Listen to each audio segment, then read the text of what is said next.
1955. In the dim corner of Capitol Records studio, Frank Sinatra was leaning against the microphone, crying quietly with a glass of whiskey in his hand. The technicians had gone home. The orchestra had dispersed. All that remained was him, the darkness, and an unfinished song. In the wee, small hours of the morning. Ava Gardner's farewell letter was still in his jacket's inner pocket. The edges of the paper were crumpled from sweat and tears. Frank had performed on stage for years, sung to thousands of people. But tonight, for the first time, he was truly listening to himself. And what he heard had never reached him before. A broken man. While the lights of Los Angeles danced outside, inside Frank Sinatra was rewriting music history. He opened a notebook. He wrote on it, "You can't sing without suffering, but if the pain ends, you lose your voice. Then what happens?" The answer to this question would shape his entire career. Frank Sinatra's career had two lives, before Ava and after Ava. When the divorce process with Ava Gardner began in 1953, Frank didn't just lose a marriage, he lost his voice too. When he took the stage, he was no longer that bright, carefree, golden voice of Hoboken. The microphone in his hands felt foreign. The audience applauded, but there was doubt in their eyes. Is this guy finished? Columbia Records terminated his contract. The press declared him outdated. Radio stations turned to Bing Crosby and Perry Como. Frank's star was shattering like a meteor falling from the sky. But he didn't give up. Capitol Records boss Alan Livingston gave him one more chance. "One last album," he said. "But if the audience doesn't want it, this will be the end, Frank."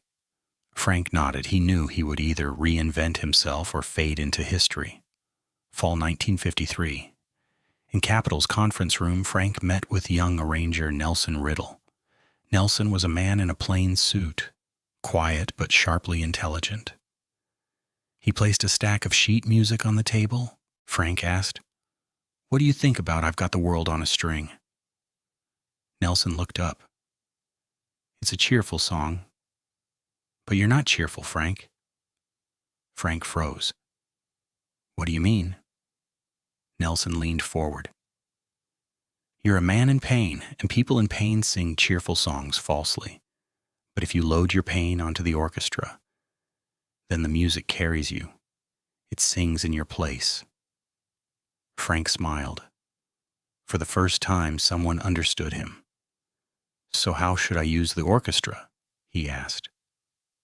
Nelson bent over the notes. "Strings, sorrow, trumpets, anger, trombones, loss. Each instrument is an emotion, and you'll walk through them, as if walking through a labyrinth." Frank nodded. "And the audience?"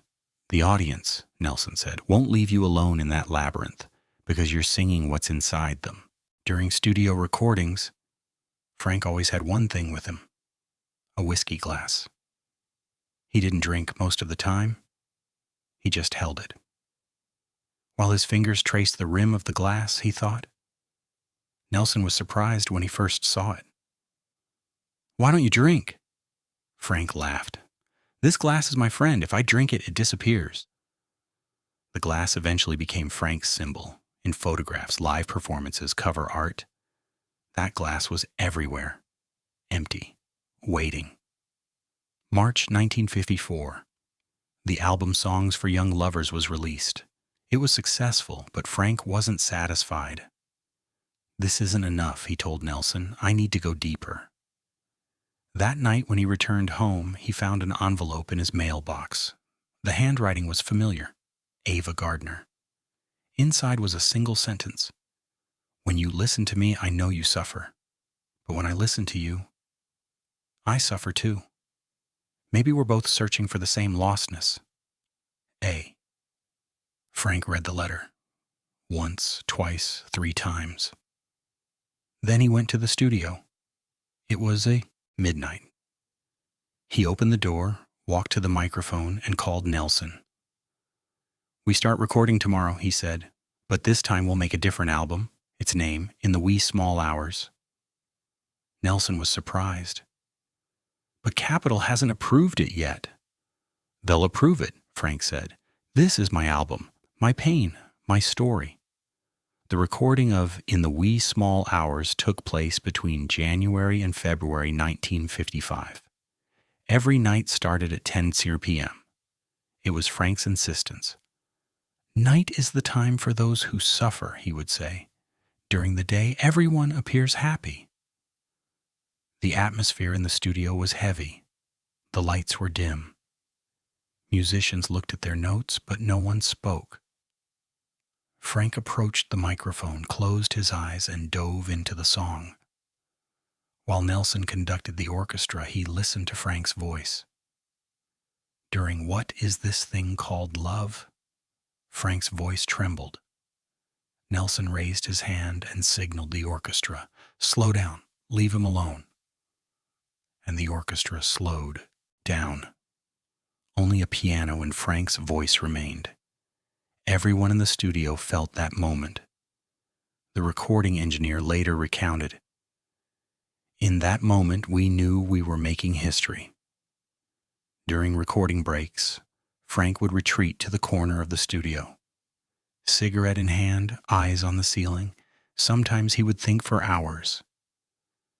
One day Nelson asked him, "What are you thinking about?" Frank took a deep breath. "Is music using me, or am I using music, Nelson? Sometimes when I'm singing, I disappear. It's like someone else is singing, and I'm just watching." Nelson smiled. "That's why you're magnificent, Frank. Because you're not singing for ego, you're singing for music." Frank nodded. But there was unease inside him. What happens if the pain ends? If the songs go silent, who will remain? March 1955. The album was almost finished. Frank was in the studio for the final recording. "I'll Be Around." The song told the last message of a separation. Before the recording, the phone rang. The technician handed it to Frank. "Long distance, urgent." Frank picked up the phone. "Hello?" Ava's voice came through. "Frank, I heard the album. They played it on the radio. I listened to I Get Along Without You very well." Frank held his breath. "And?" Ava's voice trembled. "You're lying, Frank. You can't get along without her. I can't get along with you either. But these songs, they're real." Frank closed his eyes. "Maybe only music is real, Ava. Maybe I'm just a voice." The phone went dead.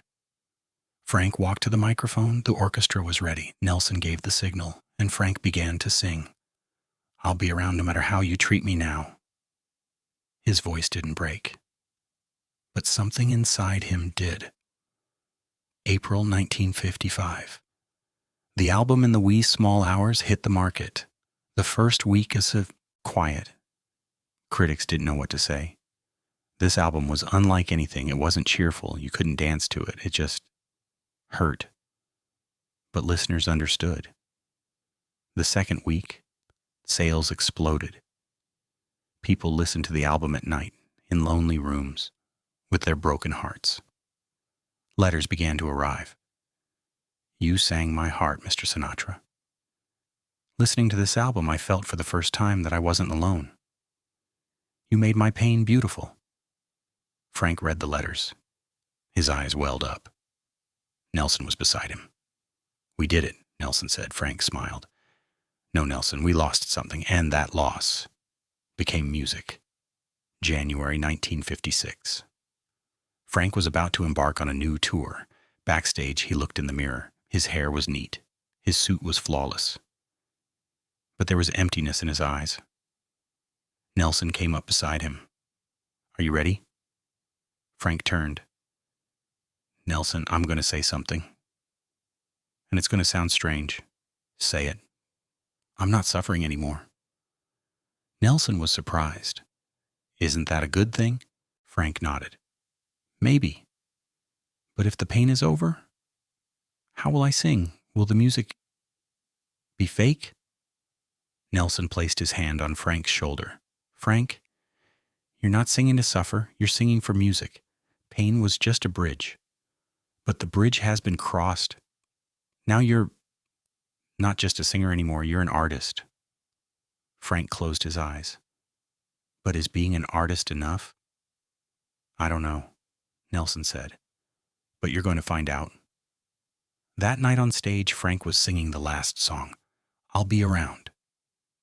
He had the glass in his hand. But this time it was filled, not with whiskey, but water. As the song ended, Frank slowly placed the glass on the stage and walked away. The audience was on their feet, applauding. But Frank didn't look back. Backstage, Nelson was waiting. You left the glass, Frank smiled. I don't need it anymore because the pain is over, Nelson, but the music is still here. Frank Sinatra was at the top with the album Come Fly With Me. He no longer sang sad songs. He was cheerful, energetic, a man ready to conquer the world. But one night when he returned home, he turned on the record player. He put on In the Wee Small Hours. He sat down, he listened, and he understood. That album wasn't me, he murmured. That album was pain, and pain turned into music. He closed his eyes. His voice still echoed in his ears. Years later, people still listen to that album, their broken hearts, lost loves, dark nights. And Frank Sinatra was still there in those nights. As a voice, as a feeling, as a memory. The music never ended. Some songs are sung, some songs are lived. But some songs, they never end. Because they continue to wait silently in the darkest corner of your heart. And one day, at midnight, when you're alone, you too will hear that song. And you'll understand. Frank Sinatra didn't just sing. He found the voice inside you.